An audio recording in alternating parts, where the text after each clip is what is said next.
Bonjour, dans cette vidéo, nous allons voir comment créer des sous-groupes dans une équipe de Teams.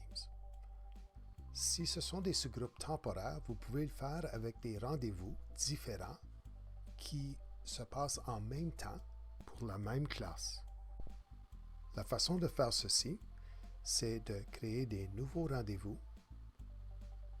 Si je fais un rendez-vous pour groupe A ici, si je n'ajoute pas un canal, n'importe qui a le lien pourra participer à cette rencontre. Pour que ce soit une réunion Teams, je dois inviter au moins une personne et je peux même m'inviter moi-même.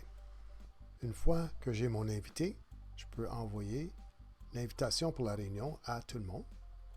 Et si je clique pour me joindre à la réunion, je vois ici maintenant qu'il y a un lien qui apparaît.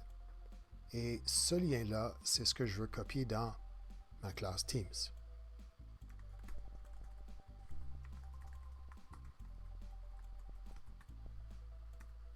Et voici un petit truc pour personnaliser vos liens. Si vous sélectionnez tout sauf la première et la dernière lettre pour ne pas briser le lien, on va les enlever après, je peux maintenant changer le nom de ce lien-là à groupe A.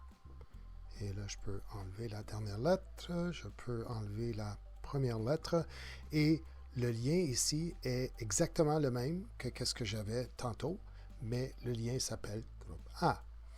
Je vais faire la même chose pour deux autres groupes. Maintenant, mes trois réunions sont créées ici dans Teams.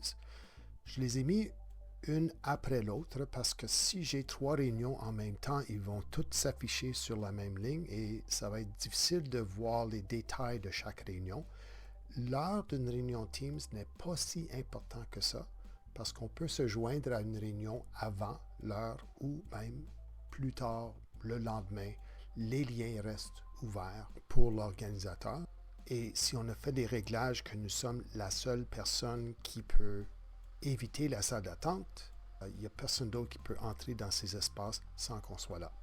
Maintenant que les trois réunions sont créées et que j'ai publié les liens sur la page de publication de ma classe, les élèves pourront quitter la réunion principale et se joindre à un des sous-groupes lorsque je leur donnerai les directives pour le faire.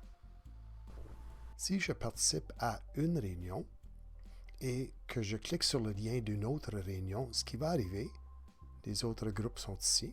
Je suis déjà dans la réunion ici, la réunion principale de ma classe aujourd'hui. Et si je clique pour me joindre à une autre des réunions, ce qui va arriver, c'est que la première réunion sera mise en attente et je me joins à la deuxième. Je peux me joindre maintenant au groupe B, qui est ma troisième réunion, ce qui va mettre mes autres réunions en attente. Et vous pouvez voir ici au bas de mon écran que je participe à trois réunions en même temps. La réunion principale de ma classe, qui est le cours de perspective, où je suis en attente. Il y a la réunion du groupe A, où je suis en attente aussi.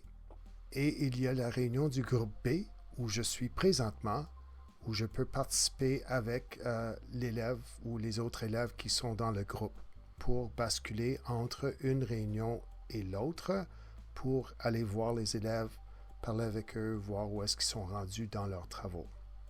Donc ça, c'est la première façon de créer des sous-groupes dans un Teams.